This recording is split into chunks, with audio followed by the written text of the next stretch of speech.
Donc je continue mon cours. Aujourd'hui on va parler de la combinatoire, méthode de combinatoire, Samuel arithmétique.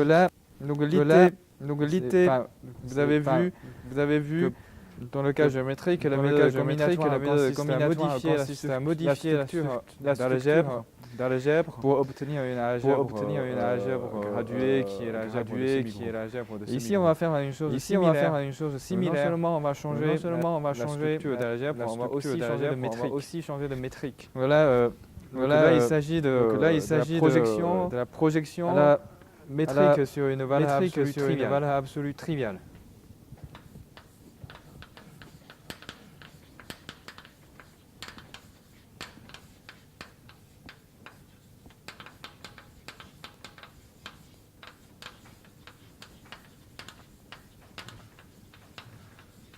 Donc ici on va oublier beaucoup de choses, mais on garde les informations de la fonction d'Hilbert de Samuel arithmétique.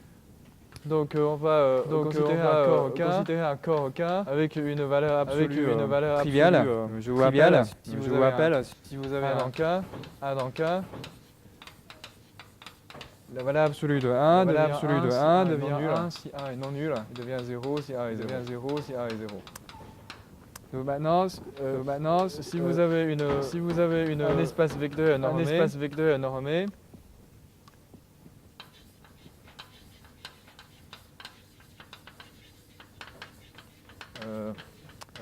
donc on va supposer que la norme est ultramétrique.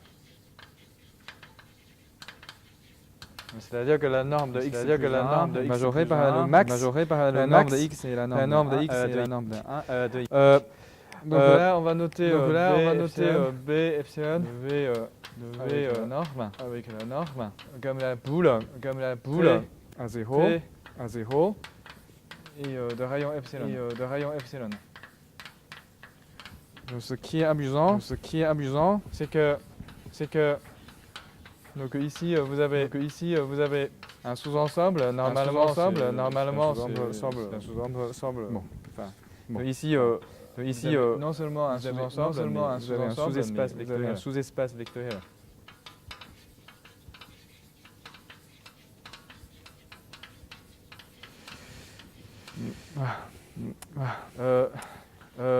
La preuve c'est en fait très simple. Comme la valeur absolue triviale n'est pas vraiment usuelle en théorie des nombres. Je vous donne la preuve. Donc vous prenez deux points dans cette boule.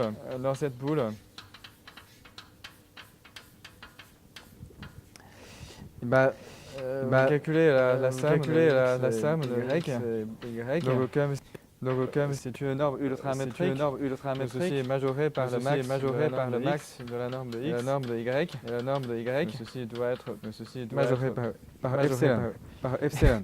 Et si vous avez un lambda dans K, si vous calculez lambda x, la valeur absolue de lambda fois la norme de x, et la valeur absolue de lambda c'est ou bien 0 ou bien 1. Ceci est toujours majoré par epsilon.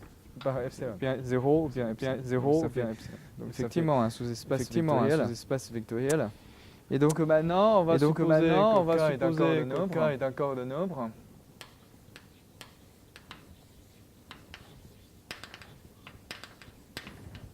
Et vous avez V bar, un vecteur adélique.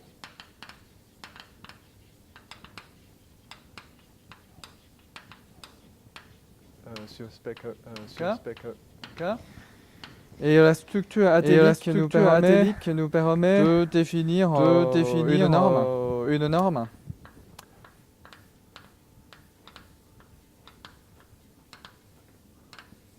Donc ici, il faut dire que c'est par rapport à la valeur absolue triviale. Qui est définie de manière suivante. Donc vous prenez S dans V. Donc la norme de S, c'est le lambda positif. Dès que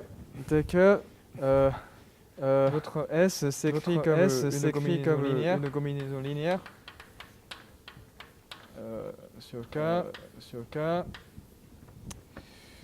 des vecteurs S' dans V privé 0, dont le degré de S' est plus grand ou égal à moins log de lambda.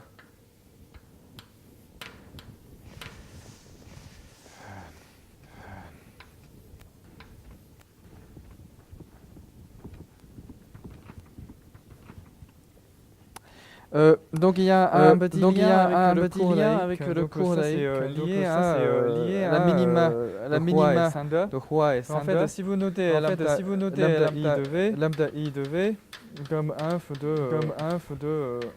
lambda positif, tel que votre rang de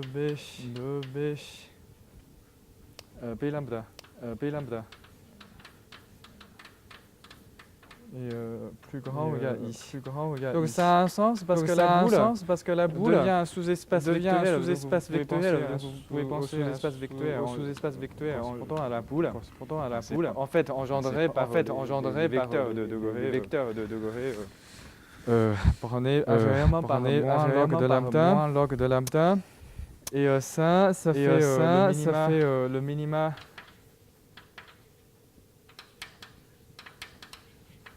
De roi et Sander, défini dans le cours de Eric.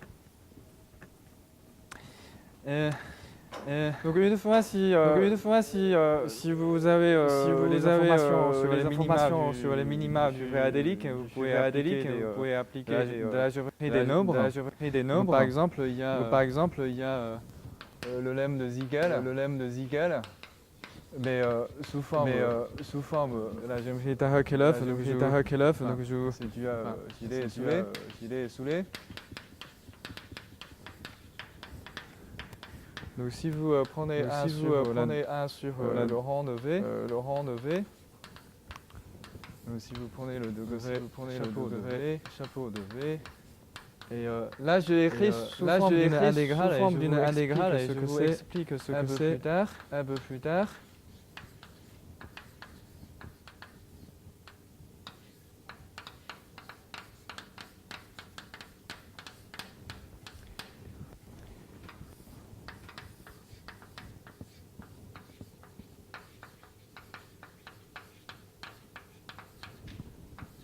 Donc vous pouvez comparer le degré de V à une intégrale par rapport à une mesure. Donc là vous avez une fonction escalier. Donc la mesure, c'est une somme de mesures. C'est une combinaison linéaire de mesures des hacks. Donc là vous avez une formule similaire pour H0. Je suis pas sûr que je définis H0. Je vais le faire. Donc ici, attention. Donc l'intégrale devient de 0 à 1 plus infini.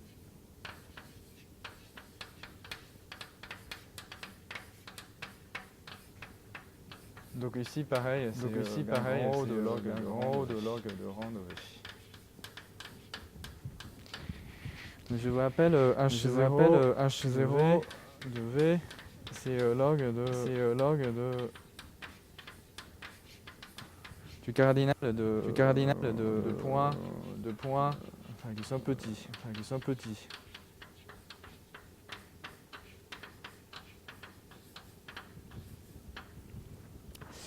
Donc ici, la mesure, cette mesure, c'est simplement la somme pour I égale 1 R.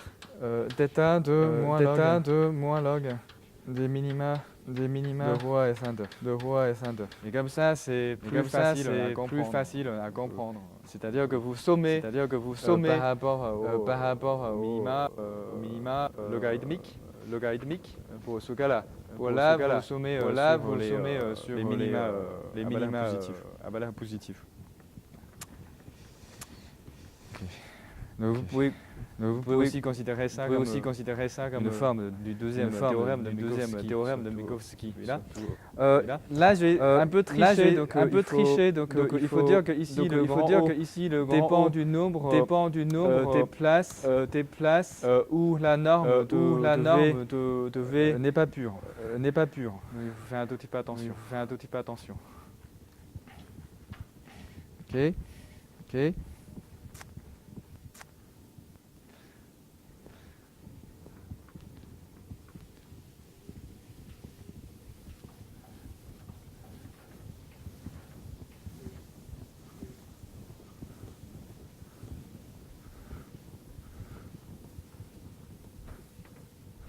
Donc il y a une autre remarque, c'est que l'an égal ici, vous devez considérer comme en certain sens le déterminant de donc vous avez le déterminant de V, vous avez la norme ici, par rapport à la valeur absolue triviale. Et vous avez cette norme au-dessus. Et le point, c'est que là, vous avez un espace vecteur de rang 1 sur K. Vous avez une norme à la valeur absolue triviale. Cette norme est déterminée par un nombre qui est le vecteur non nul autant. Vous calculez sa norme même. C'est toujours le même. Une formule de produit trivial. Et cette intégrale, c'est moins la valeur ici. Donc le théorème vous compare le degré d'Ahakelov de V et le degré d'Ahakelov de cette norme. Donc ça vous montre que vous avez une information sur le théorème sur la fonction d'Hilbert Samuel. L'information sur la fonction. Bien sûr, la structure métrique est complètement changée. Ok, donc là,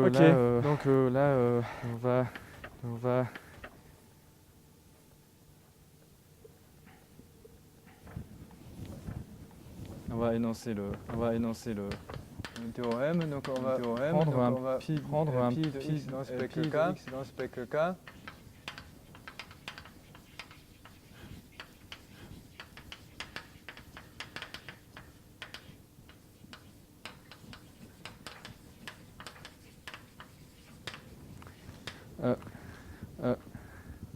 Donc on note D la dimension de x.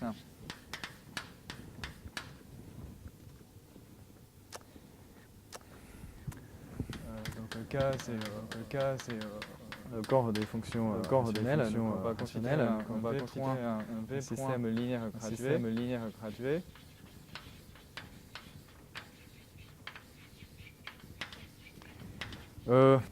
Il faut quand même un peu de conditions, donc il faut à l'algèbre d'une algèbre de définie.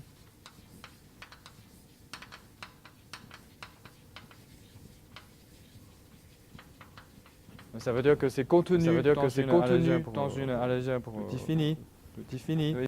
Il faut que le corps des fractions homogènes de V égale à K. Ce sont des conditions un peu techniques, mais c'est assez faible. Donc on va noter RON, la dimension sur petit k de Vn. Donc on suppose que quel que soit n, vous avez une structure de fibré adélique sur Vn.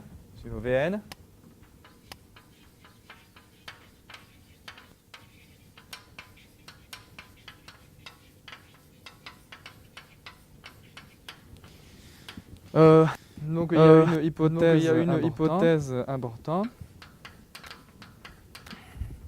Donc on suppose que quel que soit n, dans un carré, et quel que soit SM, Vn,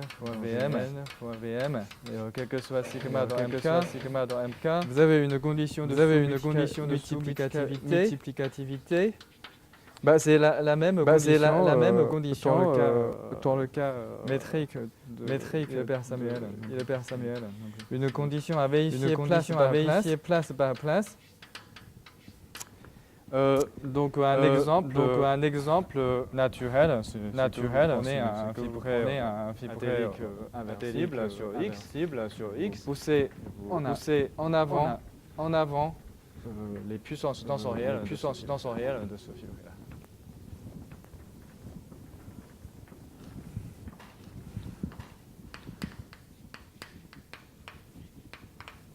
Si vous prenez un L bar,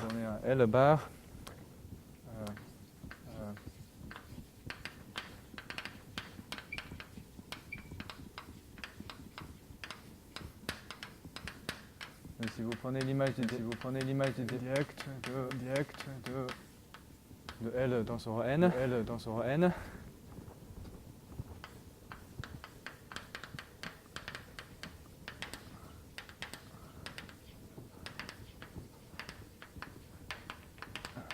donc ça c'est assez facile à vérifier. Alors, donc le théorème vous dit, donc si vous prenez 1 sur Rn, la somme de y à Rn, delta moins 1 sur n, log du Im minimum de Vn. Donc là, je suis en train de faire une moyenne de mesure directe. Ça donne une mesure sur R, prend N V, je vous rappelle c'est N, tel que Vn, soit non nul. Mais sinon c'est pas intéressant de faire 1 sur Rn. Cela va converger vers une mesure de probabilité borélienne.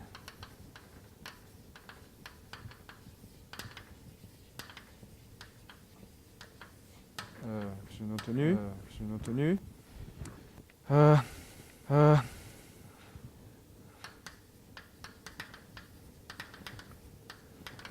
Donc on peut aussi écrire nu comme l'image directe, certaines mesures sur le corps de Konkoff.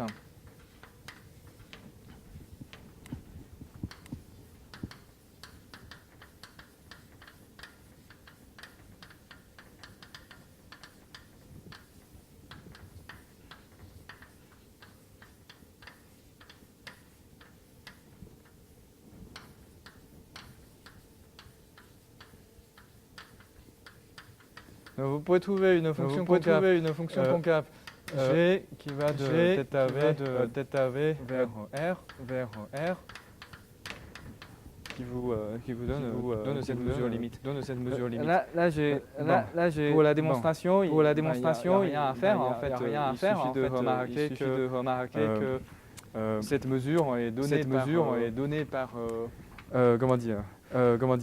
par la mesure correspondant à cette norme par rapport à la valeur triviale. Vous appliquez le résultat de Hilbert Samuel métrique par rapport à la valeur absolue triviale, et vous trouvez le résultat. Donc si vous appliquez ce genre de choses dans la situation où vous avez vraiment l'image directe, vous obtenez quelques résultats sur le comportement asymptotique de Hilbert Samuel.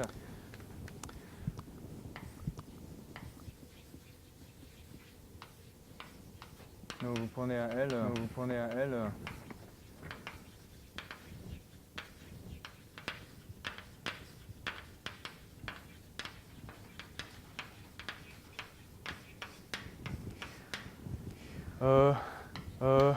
Donc on suppose elle est gros, donc hier, Salberger a défini un fibré gros, grosso modo, ça veut dire que les puissances tensorielles admet beaucoup de sections. Alors, dans ce cas-là, on prend la fonction G comme notation du théorème. Donc vous notez Vn bar, image directe, L bar dans N. Alors vous avez le volume, chapeau qui, je vous explique ce que c'est.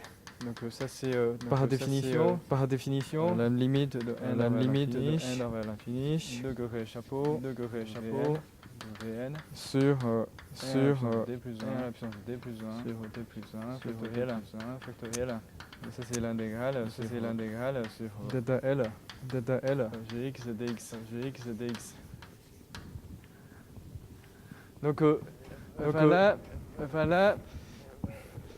il suffit de prendre l'intégrale de la fonction à cette mesure, converger vers l'intégrale de t par rapport à la mesure limite. Mais bon, ici, encore tricher un peu, parce que la convergence faible, vous pouvez intégrer une fonction continue à support compact. Donc ici, la fonction t n'est pas à support compact. Donc a priori, vous pouvez pas faire ce genre de choses, mais il y a un résultat qui vous dit que la mesure que vous obtenez ici, c'est en fait la mesure elle-même un support compact. Donc vous pouvez tronquer la fonction t et pour fonctionner aussi vous avez un volume chapeau de L sans ce qui est la limite de n vers l'infini, h0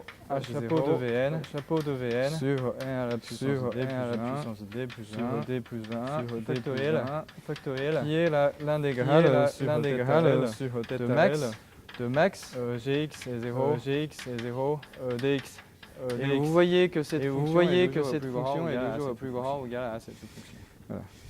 Voilà. Donc ici, θL, c'est simplement le θ de la somme directe de l'espace des sections. Donc ça c'est simplement une application de ce résultat de convergence. Ok, donc ça c'est tout pour le théorème, l'approche combinatoire de Hilbert-Samuel arithmétique. Et dans le temps qui reste, je voudrais parler d'une application à la méthode de déterminant que vous avez vu dans le cours de Perrin-Salberger.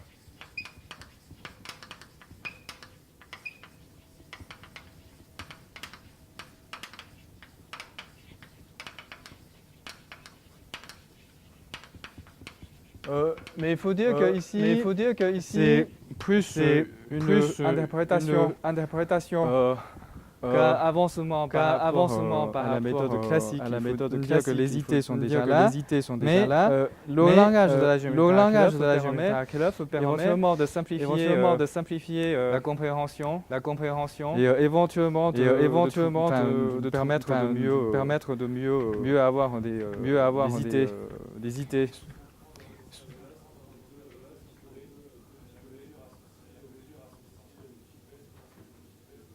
Non, Donc on a certainement une comparaison, mais c'est assez compliqué. Ça fait une sorte de généralisation de Borom-Vygotsky. Donc il y a certainement des comparaisons, mais pas immédiat, pas écrit d'une façon triviale. Ça prend la forme d'une moyenne d'une spéciale minorée par la somme des moyennes, des choses comme ça. Effectivement, il y a quelque chose qu'on pourrait faire, mais c'est bon. Enfin, il faut dire que si on prend la méthode combinatoire, la hauteur, c'est assez naturel parce que de toute façon, dans le cas général, le comportement limite n'est pas décrit par le nombre d'intersections, la fonction volume, bien qu'il ait certaines concavités, des choses comme ça, mais elle n'est pas un polynôme, quoi. C'est un polynôme, quoi. C'est beaucoup plus compliqué.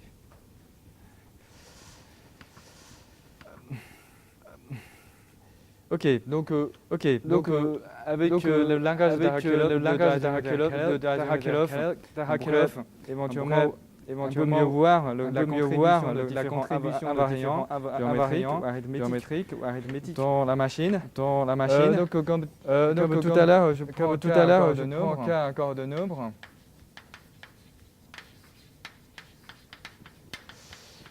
Donc on prend un pi de x dans spec K, un schéma projectif intègre. Donc on suppose que x est contenu dans certaines Bn de K. Bon, là on prend un L bar qui est algébrique.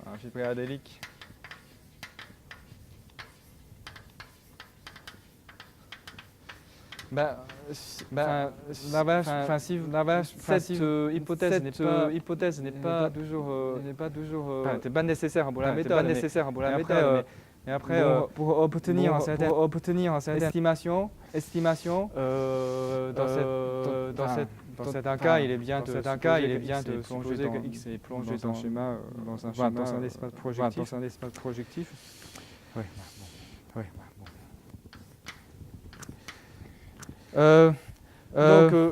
Donc, expliqué dans le cours de Soulet, je crois, si vous avez un fibré inversible ou adélique, vous pouvez définir une fonction de hauteur.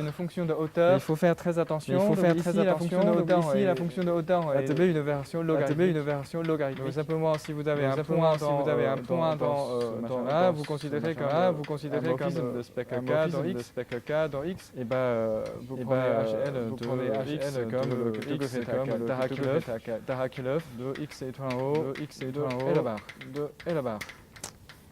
Donc si vous voulez être un peu plus précis, ça fait la somme de sigma dans MK, K sigma sur Q sigma, log de la norme de S sigma X.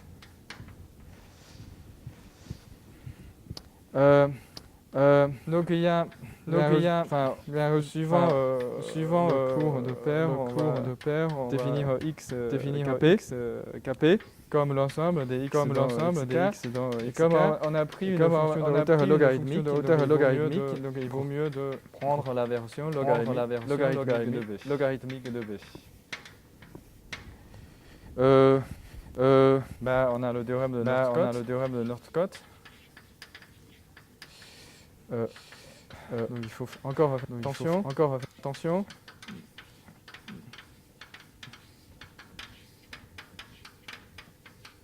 Si elle est ample, je pense qu'il suffit qu'elle est semi-ample. Donc il ne faut pas qu'elle admet des lieux de base.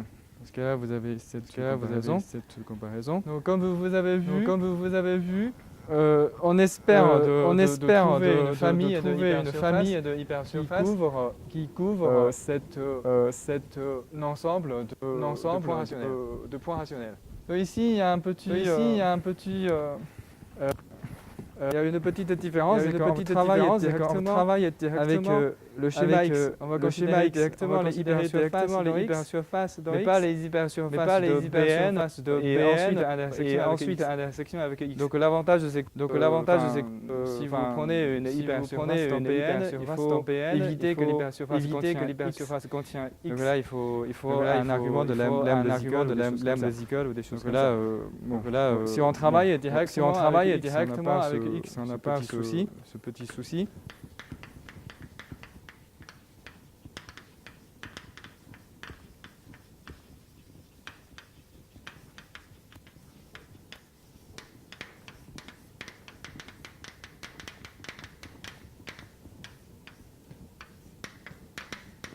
Il faut que X KB soit contenu dans l'union DZI.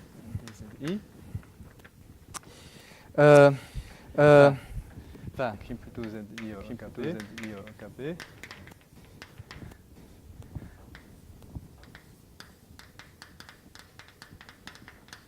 On espère que le nombre de la somme des nombres c'est plus facile à considérer la borne. Et donc il y a deux points à faire attention. Donc le premier point, c'est que il n'est pas raisonnable d'espérer les z irréductibles.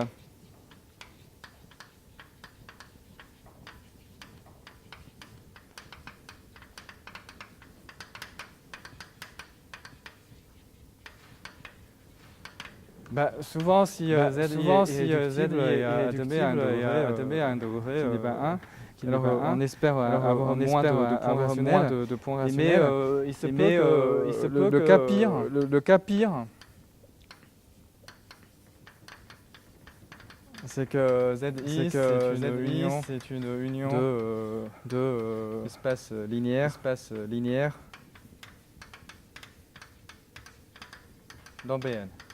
Et dans ce cas-là, souvent on a beaucoup de points rationnels dans ces ZI. Et là, il y a un petit souci.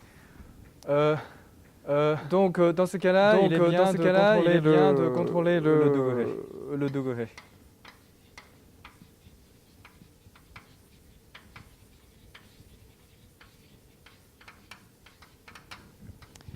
Deuxièmement, bien sûr, il faut contrôler le nombre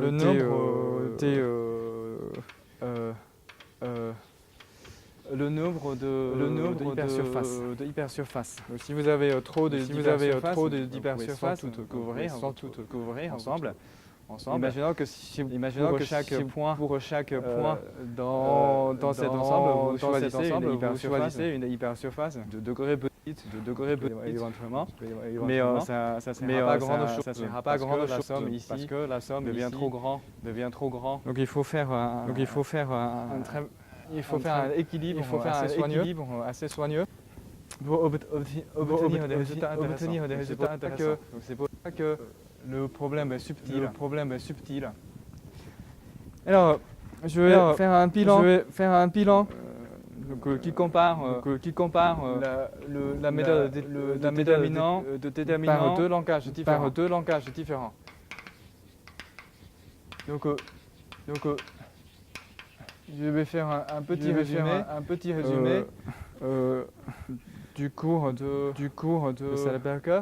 Donc, dans le langage de géométrie differentielle, on considère comme une matrice qui évalue les monums sur certains points. Donc, je l'appelle matrice d'évaluation. Et ensuite, on considère le déterminant de la matrice d'évaluation.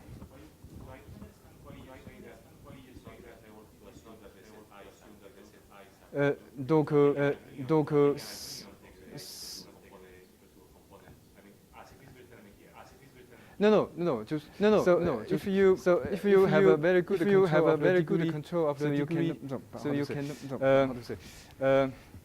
so if you apply the determinant, then you can construct some hypersurface. It's not true that you can always choose one hypersurface with degree greater than 1 or degree not too small. If the degree is really small, you can have many leisure points. And in the worst case, you expect that the number of linear space is not too large. And then the number of linear space is just the degree of one hypersurface if you consider. So in some sense,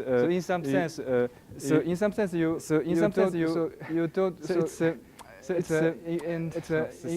un équilibre assez subtil au sens que donc tu ne peux pas savoir à l'avance la nature de l'hypersurface. C'est plutôt ça que je voulais dire. Donc tu ne peux pas avoir si le degré est trop petit. Alors il y a beaucoup de points.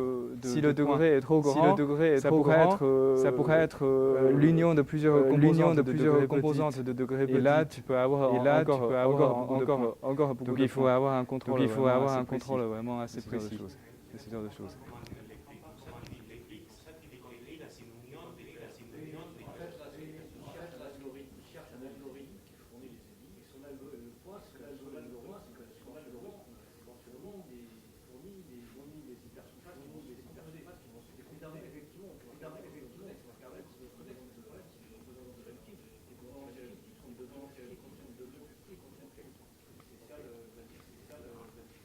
Tu veux quand même une hypersurface qui contient tous les points tout autant. Donc si tu prends seulement une composante, ça ne va pas contenir tous ces... Ah oui, mais je veux dire que c'est un peu flou de dire comme ça, mais dans la construction, on applique la méthode, on construit une hypersurface. Je voulais dire qu'à priori, on sait la nature de cette hypersurface. Et donc il est subtil, donc il faut avoir un bon contrôle sur tout. Donc on prend le déterminant. Donc il y a un critère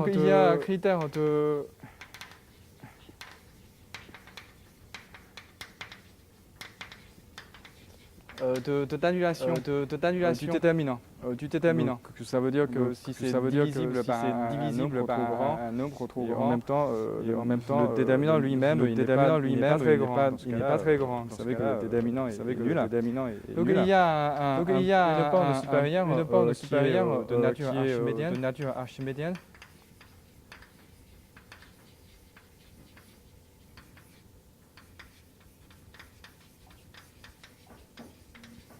Et à la fin, il y a une minoration. De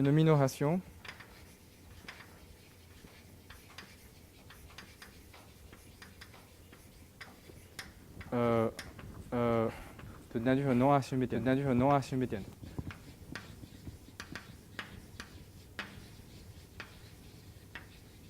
Donc, je vais à Hakelov, ce qui correspond à la matrice d'évaluation, c'est l'application d'évaluation.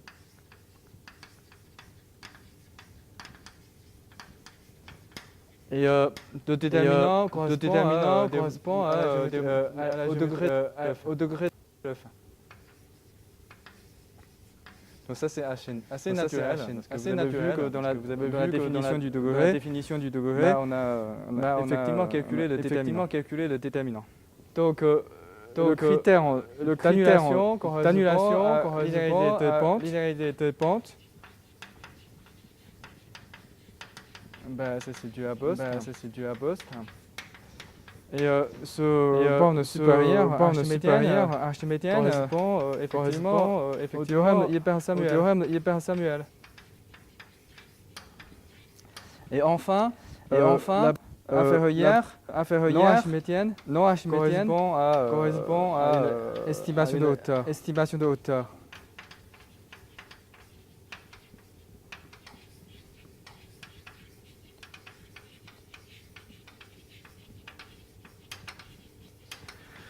Donc c'est encore très flou.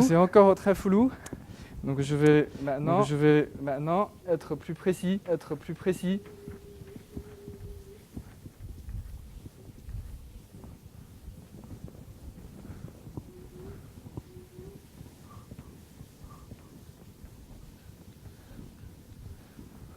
Donc je prends un dé qui est dans n plus grand ou égal à 1.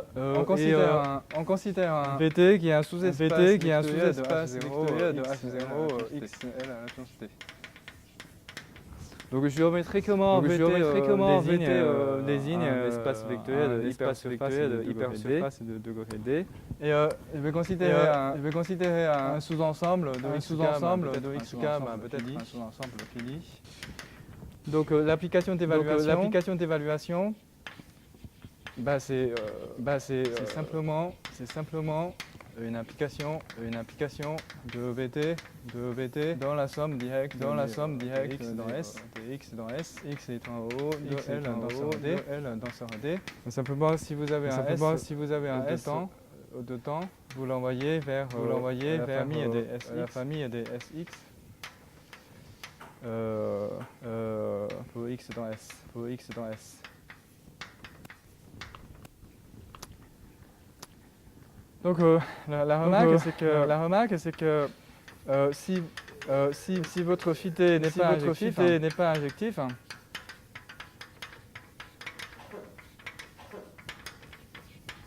dans ce cas-là,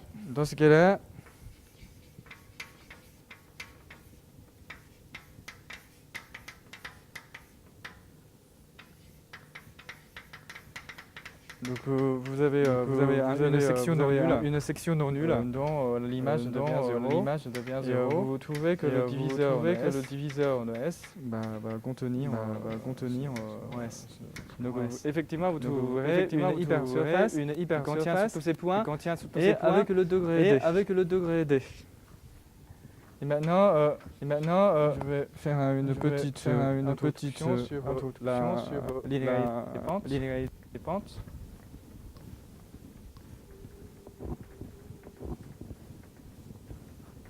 Là, je vais vous donner une version très particulière. Il n'est pas du tout la version la plus générale.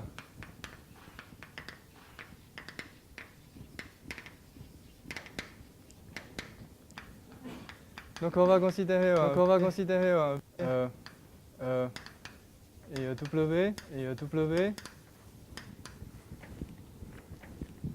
deux fibrés adéliques.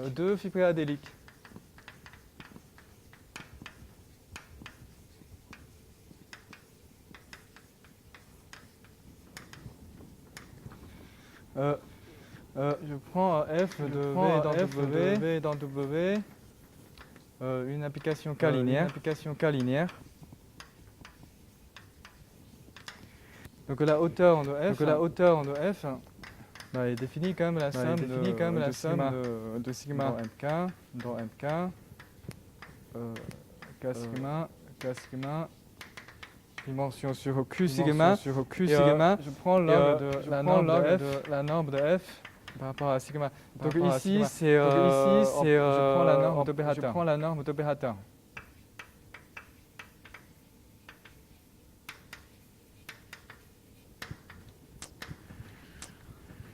Donc il y a un petit lemme. Donc on suppose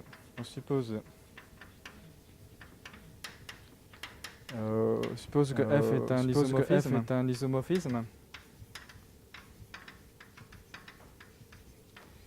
Donc lorsque S est un isomorphisme, vous pouvez prendre le déterminant. Ça fait encore un isomorphisme. Et là, quand vous avez des espaces vectoriels de rang 1, donc si vous calculez le déterminant, vous pouvez comparer leur métrique. Et la différence, c'est simplement la norme du déterminant de F. Là, vous avez vraiment une égalité. Le degré de V, degré de W, plus du déterminant. effacer.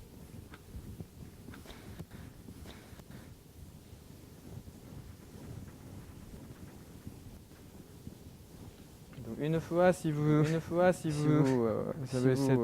avez cette comparaison, vous pouvez montrer la proposition suivante. Donc, supposons que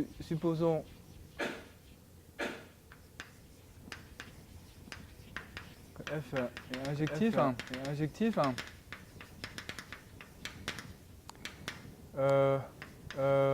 Donc dans ce cas-là, je note R, c'est le rang de V.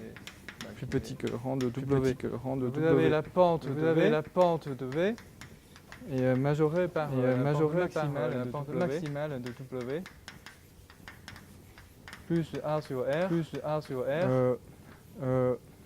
à la hauteur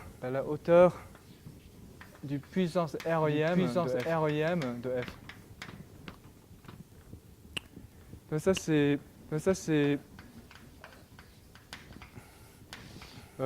assez facile. On pourrait appliquer le lemme à la situation suivante. Vous envoyez vers l'image de F. C'est un isomorphisme. Et le déterminant de F comme ça, c'est la puissance REM de F. Vous avez une comparaison entre les deux degrés. Vous divisez l'égalité par R. Comparez la pente de l'image de F à la pente majorée par la pente maximale. C'est pas très difficile. Et donc maintenant, on pourrait appliquer la proposition à l'application d'évaluation. Supposons que vous ne pouvez pas trouver une hypersurface qui couvre ensemble. Phi devrait être injective et vous pouvez appliquer la pente.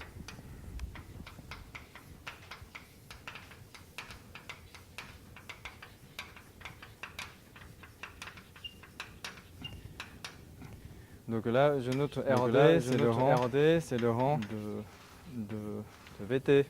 VT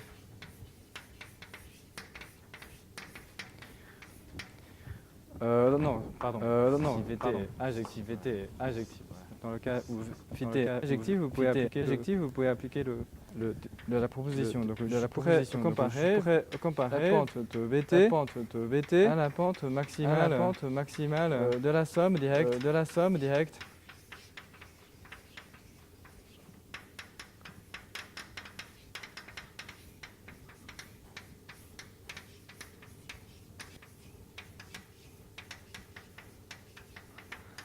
Donc, si vous avez écouté le cours d'Eric, vous trouvez que la pente maximale d'une somme directe en droite sont toutes rigides. Là, vous trouvez D fois max des points dans S, la hauteur de points. Et donc si vous supposez que votre hauteur est paronnée par V, là vous avez D fois log de B comme borne. Je divise les deux côtés par D.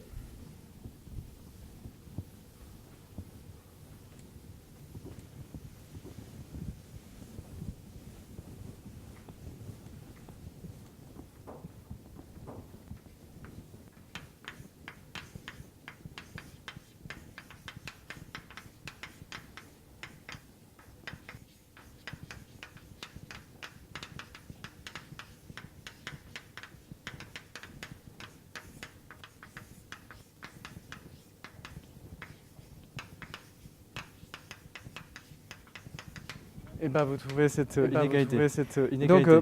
Donc le but de la méthode de déterminant, c'est de nier cette inégalité, de montrer que l'inégalité ne peut pas être vraie. L'hypersurface. Donc pour nier cette inégalité, donc il faut majorer la hauteur ici, minorer la pente ici. La pente ici. Ça correspond à la minoration et la majoration dans le langage de géométrie théophontienne. Donc je vais vous donner d'abord une estimation naïve. Donc pour cette hauteur, donc vous avez Atamar.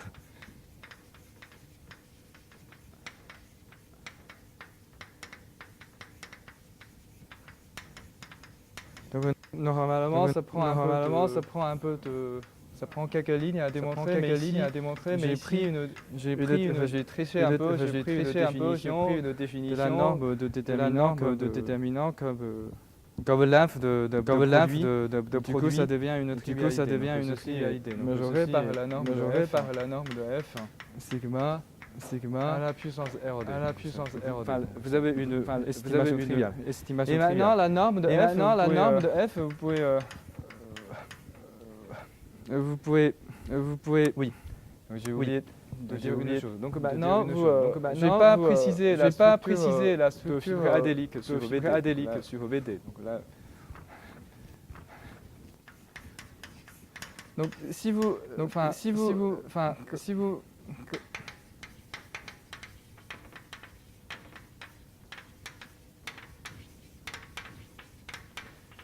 munissez VT de la structure de fibre adélique induite,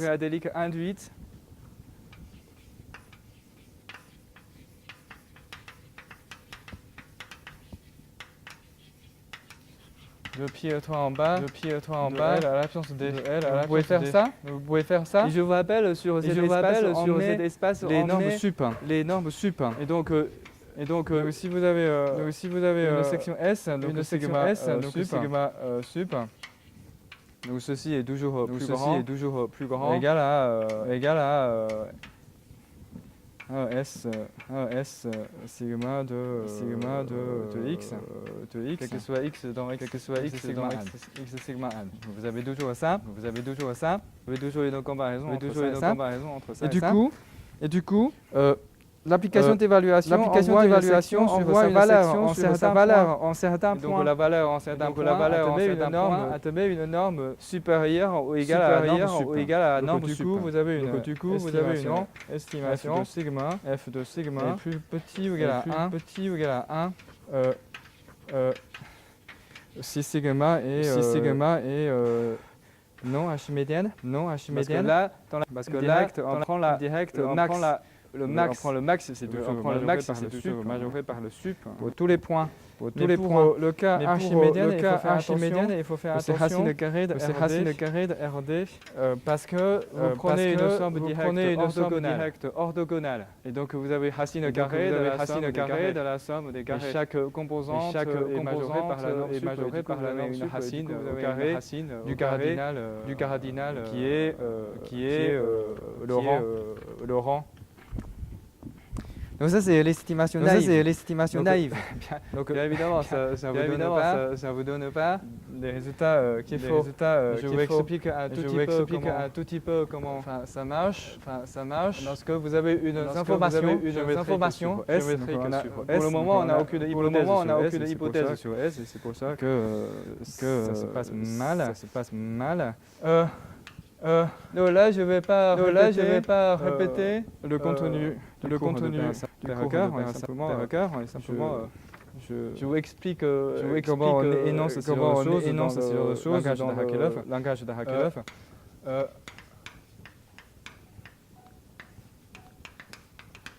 On suppose que tous les points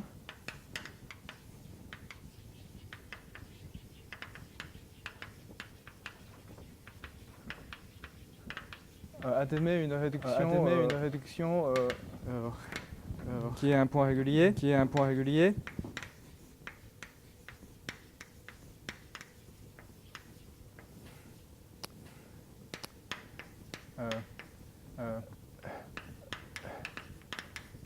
Une place finie. Dans ce cas-là,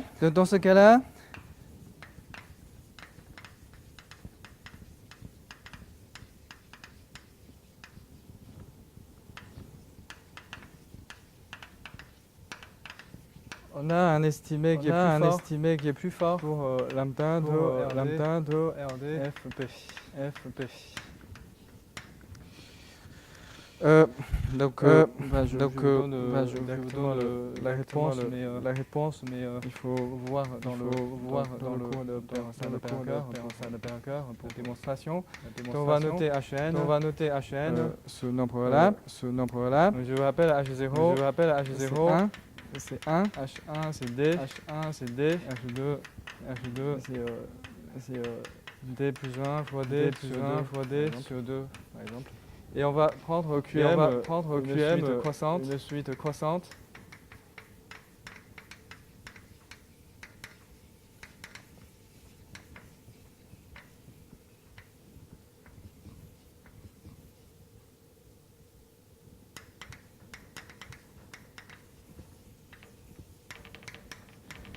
Dès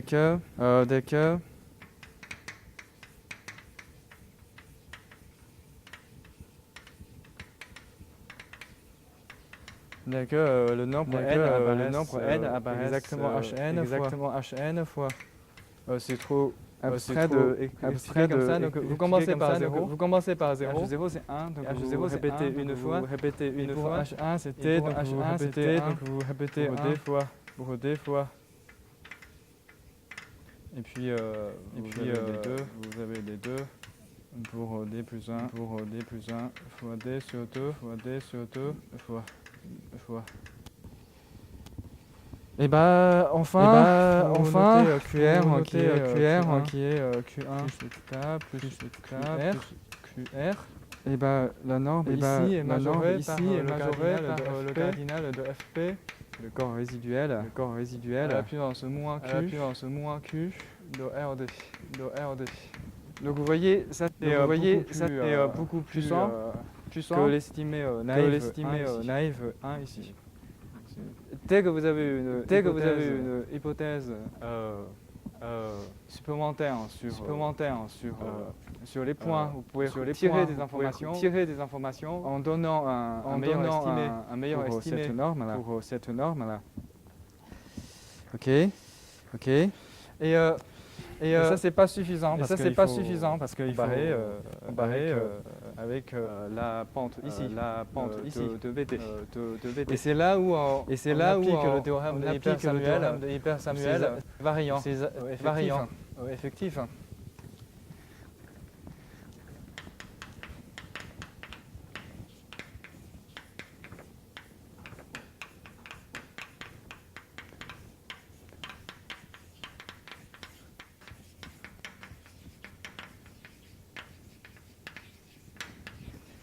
Donc si vous prenez L ample, L n'est pas ample, au moins dans cette application, c'est pas très intéressant. Parce que Northcott n'est pas nécessairement vrai.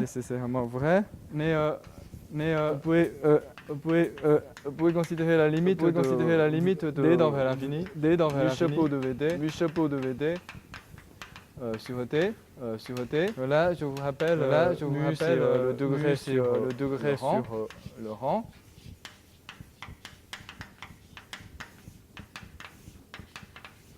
Et nous avons le théorème de Hyper-Samuel géométrique et arithmétique. Vous avez un comportement asymptotique ici et là.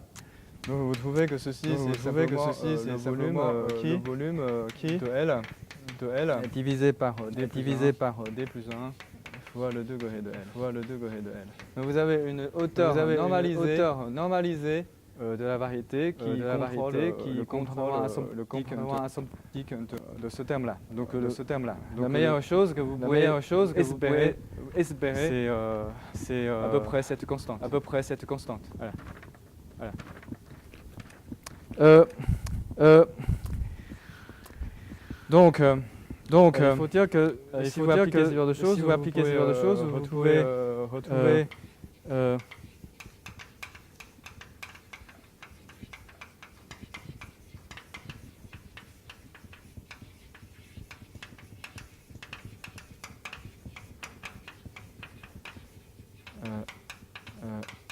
c'est à peu près la même chose que différencienne, le langage différenciel. Bon.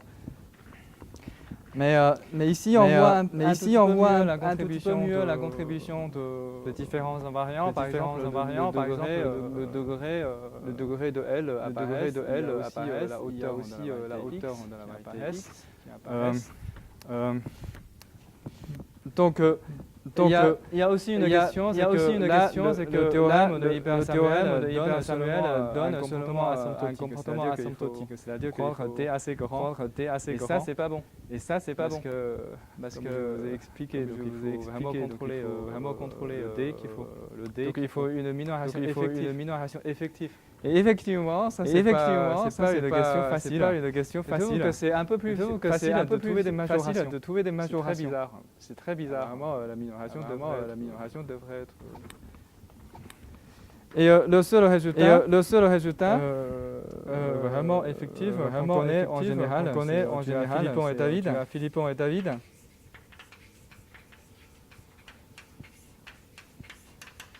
Je ne vous rappelle pas le résultat précis parce que c'est compliqué. Surtout le résultat ne tourne pas la hauteur comme le terme principal, c'est la hauteur principale divisée par un nombre qui est assez grand. Donc c'est une minoration effective, mais pas très efficace. Par contre, si vous supposez certaines conditions de semi-stabilité, donc il y a surtout indépendamment trouver des analogues arithmétiques pour qui est écart. Si x est semi-stable au sens de Chow, bon, ça veut dire que la forme de Chow est un point semi-stable pour la théorie géométrique des invariants. Là, vous avez une minoration. La hauteur, la pente de Vt sur D est minorée par le volume de L. Donc D plus 1, moins une constante précise, donc je précise degré de K sur Q, et une constante qui dépend de D. Donc pour nous ici D c'est la dimension, et aussi le degré de L.